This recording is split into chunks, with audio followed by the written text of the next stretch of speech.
মিমাপু হাঁসের মাংস দিয়েন। এই যে নেন ভাই হাঁসের মাংস।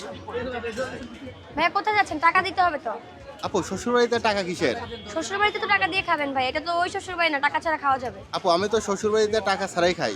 না না ভাই, আপনি কোথায় খাইছেন আমি জানি না, আপনার শ্বশুর বাড়িতে খাইছেন, বাট এটা কিন্তু টাকা দিয়ে খেতে হবে। ভাই আপনারা শ্বশুরবাড়ি থেকে কি টাকা দেখান? আমরা তো ফ্রি খাই। আমরা না সবাই ভাইয়া, ফ্রি খাই। এখানে তো আপনি কিছু নিয়ে আসেন নাই, আপনি তো শ্বশুর বাড়িতে গিয়ে ফ্রি খেয়ে আসেন, কারণ আপনি আপনার শাশুড়িকে অনেক কিছু দিয়ে আসেন। আপু সবসময় তো নিয়ে যায় না। না, সবসময় নিয়ে যেতে হয়, শ্বশুর বাড়ির নিয়মই হচ্ছে এটা, সবসময় নিয়ে যেতে হবে। জামাই পুরাতন হোক বা নতুন হোক, সবসময় নিয়ে যেতে হয়, এটা নিয়ম। আপু এখানে খেতে চাইলে কি টাকা দিতেই হবে? এখানে খেতে চাইলে অবশ্যই টাকা দিতে হবে, টাকা ছাড়া খাওয়া যাবে না। আর এছাড়া কি কি নিয়ে আসলে আপনি? এছাড়া আপনি শাশুড়ির জন্য পান, সুপারি, মিষ্টি, ফল, ফ্রুট সব নিয়ে আসবেন, একদম জামাইয়ের মতো আসবেন, জামাইয়ের মতো আপ্যায়ন পেয়ে যাবেন। এটা তাহলে খাবো না এখন? না, তাহলে আপনি টাকা দেন, এটা খেয়ে যান, টাকা ছাড়া দেওয়া যাবে না। এটা খেতে চাইলে কত টাকা দিতে হবে? এটা খেতে চাইলে আপনাকে ৩,০০০ টাকা দিতে হবে। আর অন্য কেউ যদি খেতে চায় তাহলে তাদের কোথায় আসতে হবে আপু? অন্য কেউ খেতে চাইলে চলে আসবেন উত্তরা দিয়াবাড়ি, ঢাকা। এটা হচ্ছে মেট্রো রেলের পাশে 40-41 নম্বর পিলার জামাই বাজার, 50-51 নম্বর পিলার বউ বাজার শ্বশুরবাড়ি, 90-91 নম্বর পিলার বিআইন বাজার।